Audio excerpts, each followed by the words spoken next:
하나님을 완전히 신뢰하는 순간 모든 것이 변한다. 오늘 우리가 함께 나눌 이야기는 역사에서 가장 위대한 믿음의 순간에 관한 것입니다. 바로 아브라함이 자신의 가장 귀한 아들을 제물로 바쳤던 그 시간 말입니다. 이 이야기는 단순히 과거의 사건이 아닙니다. 이것은 우리 모두가 직면할 수 있는 믿음의 본질에 관한 이야기입니다. 우리가 가진 모든 것을 내려놓을 수 있을 때 진정한 신앙이 드러난다는 것을 말입니다. 아브라함의 인생을 보면 흥미로운 패턴이 있어요. 처음 그는 하나님으로부터 자녀를 주실 것이라는 약속을 받았습니다. 하지만 시간이 지났고 아이가 없었어요. 그러다 아브라함과 사라는 하나님을 완전히 신뢰하지 못했습니다. 자신들의 방법으로 문제를 해결하려고 했어요. 사라가 자신의 여종 아가를 아브라함의 아내로 삼도록 제안한 것입니다. 하지만 이 선택은 큰 문제를 만들었어요. 하갈은 아브라함의 아내라는 지위에 교만해졌고 아들 이스마엘의 어머니가 될 것이라 생각했어요. 반면 사라는 심한 질투심을 느꼈고 가정은 분열되었습니다. 결국 아브라함은 사라의 요청에 따라 하갈과 이스마엘을 내보낼 수밖에 없었습니다. 그것은 아버지로서 매우 고통스러운 결정이었어요. 이 모든 일들이 일어난 이유가 뭘까요? 그것은 아브라함이 하나님의 약속을 의심했기 때문입니다. 그는 하나님의 능력을 완전히 신뢰하지 못했고 자신의 방법으로 약속을 성취하려고 했어요. 그리고 그 결과는 예상보다 훨씬 더 복잡하고 아픈 것이었습니다. 하지만 하나님은 포기하지 않으셨어요. 아브라함이 거의 100살이 되었을 때 하나님은 다시 약속하셨습니다. 이번에는 사라에게서 아들이 나올 것이라고요. 그 아들의 이름은 이삭이 될 것이라고요. 기다림의 기간을 거쳐서 드디어 이삭이 태어났어요. 아브라함과 사라의 기쁨은 말할 수 없을 정도였습니다. 거의 평생을 기다린 끝에 얻은 아들, 약속된 자식이었기 때문이에요. 이삭은 아브라함의 노년의 위로요, 가정의 빛이었습니다. 아브라함은 이제 평화로운 삶을 살 수 있을 거라고 생각했어요. 그런데 그때 무언가 일어났습니다. 밤의 이상 중에 하나님의 음성이 들렸어요. 내 아들 내 사랑하는 독자 이삭을 모리아 땅으로 가서 번제로 드리라. 생각해보세요. 이것이 얼마나 터무니없는 명령이었을까요? 아브라함은 이 명령을 받을 당시 120세의 노인이었어요. 그는 오래 기다린 끝에 얻은 약속의 아들을 죽이라는 명령을 받은 것입니다. 그리고 하나님께서는 내 자손이 이삭을 통해 하늘의 별처럼 많아질 것이다 라고 약속하셨는데 이삭이 죽으면 그 약속은 어떻게 되나요? 사단은 즉시 아브라함을 유혹했어요. 당신이 기만을 당했습니다. 하나님이 살인하지 말라고 하셨는데 이제 당신의 아들을 죽이라고 하실 리 없습니다. 당신은 속음을 당한 것입니다.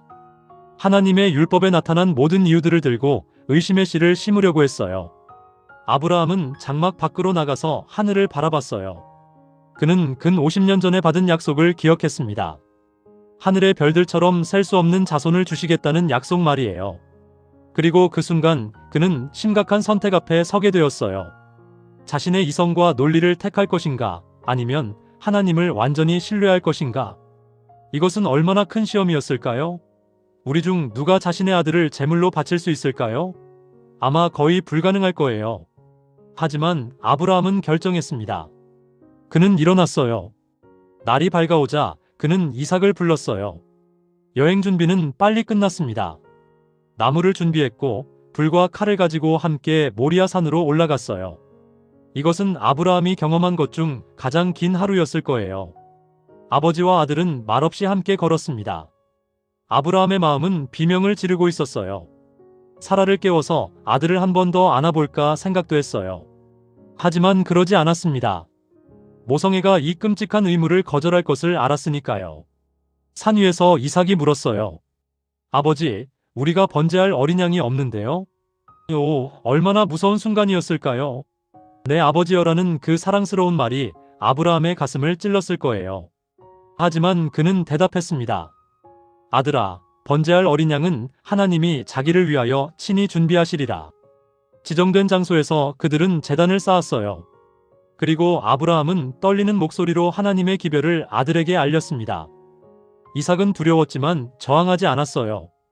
유년 시절부터 신뢰하고 순종하도록 훈련받았던 아들은 아버지의 신앙을 함께 나누었거든요. 그는 자신의 생명을 하나님께 제물로 드리는 것이 영광이라고 생각했어요. 이제 마지막 포옹을 나눴습니다. 마지막 눈물을 흘렸어요. 아브라함이 칼을 들었습니다. 그 순간이었어요. 아브라함아, 아브라함아. 하늘에서 천사의 음성이 들렸습니다. 그 아이에게 내 손을 대지 말라. 아무 일도 그에게 하지 말라. 내가 내 아들 내 독자라도 내게 아끼지 아니하였으니 내가 이제야 내가 하나님을 경외하는 줄을 아노라. 그 순간 아브라함은 주변을 바라봤어요. 그리고 한 수양이 수풀에 걸려있는 것을 보았습니다. 그것이 대신 제물이 되었어요. 이삭은 살아났습니다. 아브라함의 아들이 되살아난 것이에요. 이것이 얼마나 중요한 사건인지 아세요? 이것은 단순히 한 가정의 이야기가 아닙니다. 이것은 우주적인 의미를 갖는 사건이에요. 왜냐하면 아브라함이 당한 이 고통스러운 시험은 우리를 위해 준비된 것이기 때문입니다. 그 수양이 이삭을 대신하여 제물이 되었던 것처럼 예수 그리스도가 우리를 대신하여 제물이 되셨거든요. 우리가 죽을 운명에 처해 있을 때 하늘의 아버지께서는 당신의 아들을 내주셨습니다. 생각해보세요. 아브라함이 느꼈던 그 고통, 그 희생의 마음을 조금이나마 이해할 수 있다면 우리는 하나님께서 우리를 위해 얼마나 큰 사랑을 베푸셨는지 알 수 있어요. 아브라함의 경우에는 마지막 순간에 천사가 족하다고 부르짖었지만 예수님의 경우에는 그런 중보의 음성이 없었어요. 아들은 끝까지 우리를 위해 십자가에 달리셨습니다. 하지만 이 이야기가 우리에게 말해주는 것이 또 하나 있어요. 그것은 아브라함의 믿음에 관한 것입니다. 아브라함은 의심하려고 하면 충분히 이유를 댈 수 있었어요. 3일간의 여행 동안 자신의 아들을 죽이는 것이 얼마나 그릇된 일인지 생각할 시간이 있었거든요. 그는 자신이 살인자로 낙인 찍힐 것을 말할 수도 있었어요. 자신의 나이 때문에 이런 명령에서 면제되어야 한다고 주장할 수도 있었어요. 하지만 그는 그렇게 하지 않았습니다. 왜냐하면 그는 하나님을 믿었기 때문이에요. 그는 보이는 것 저편을 바라봤어요. 그는 하나님이 능히 죽은 자 가운데서 다시 살리실 줄로 생각했습니다. 이삭은 기적의 아들이었으니까요. 그를 살려주신 능력이 다시 그를 회복할 수 있지 않을까? 이것이 바로 진정한 믿음입니다. 논리와 이성을 초월한 믿음. 자신의 감정과 애정을 초월한 믿음. 하나님을 완전히 신뢰하는 것 말이에요. 그리고 사도 야고보는 말합니다. 아브라함이 하나님을 믿으니 이것을 의로 여기셨다. 우리 조상 아브라함이 그 아들 이삭을 제단에 드릴 때의 행함으로 의롭다 하심을 받은 것이 아니냐. 내가 보거니와 믿음이 그 행함과 함께 일하고 행함으로 믿음이 온전케 되느니라. 많은 사람들이 오해하고 있어요. 그들은 그리스도를 믿기만 하면 된다고 말합니다.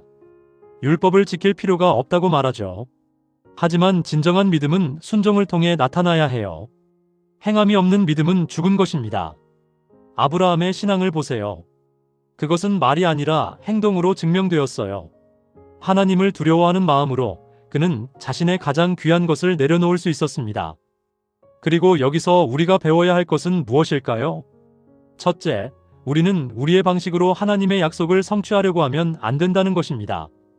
아브라함이 하갈과 결혼했을 때처럼 말이에요. 우리의 논리, 우리의 시간표, 우리의 방법으로는 하나님의 계획을 망쳐요. 둘째, 진정한 믿음은 포기하는 것입니다. 우리가 가진 모든 것, 가장 귀한 것들까지 하나님 앞에 내려놓을 수 있을 때, 그때 우리는 진정으로 신뢰하고 있는 거예요.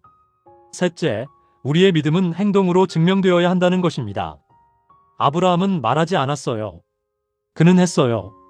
새벽에 일어나서 나무를 준비하고 아들을 불러서 여행을 시작했습니다.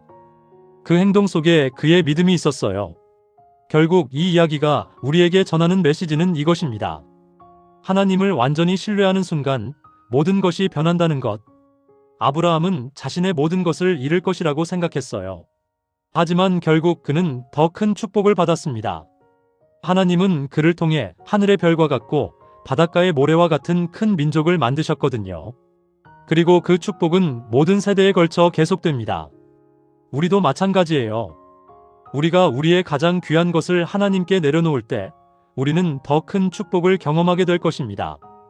왜냐하면 하나님은 우리의 신뢰를 결코 배신하지 않으시기 때문이에요. 이것이 아브라함의 이야기가 오늘날 우리에게도 여전히 살아있는 이야기인 이유입니다.